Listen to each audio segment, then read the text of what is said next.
দেখো তেল গরম হয়ে গেছে, এবার একে একে পকোড়াগুলো দিয়ে দেবো।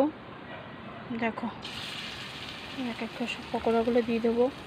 সময় লাগে জানোই তো, একা একা করতে গেলে আর কাঠের উনুন, এক এক করে সব করতে হবে, তো সময় নিয়ে একটু করতে হচ্ছে। তোমরা একটু সময় ধরে দেখো, অবশ্যই ভালো লাগবে।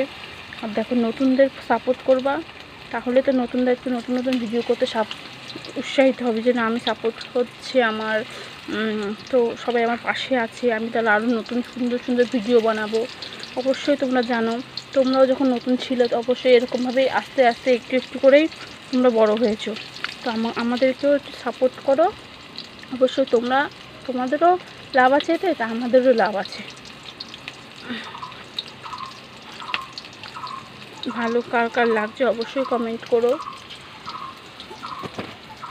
পকোড়া করে নিয়েছি, নামিয়ে দিয়েছি, পকোড়া হয়ে গেছে, আবার দিয়ে দিয়েছি। দেখো দেওয়ার পরে এবার উল্টে দেবো, করে উল্টে দেবো। একটু কাঁটা চামচটা নিলে কি হয়, উল্টাতে সুবিধা হয়। কাঁটা চামচ দিয়ে সুন্দর তাড়াতাড়ি হয়ে যায়। একটা একটা করে করতে হয়, তবু কিন্তু তাড়াতাড়ি হয়ে যায়। কাঁটা চামচের সুবিধা হয়, যার যেটা সুবিধা হয় সে সেটা দিয়েই করবে। আমার কাঁটা চামচের সুবিধা হয়, সেহেতু আমি কাঁটা চামচ দিয়েই করছি।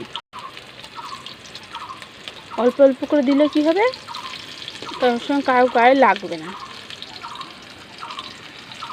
পকোড়া ভাজা হয়ে গেছে, দেখো পকোড়া ভাজা হয়ে গেছে। এবার একে একে সব কিছু দিয়ে দেবো চিলি চিকেন বানানোর জন্য। দেখো প্রথমে রসুন কুচি দিয়ে দিলাম, তারপরে একটু আদা কুচি,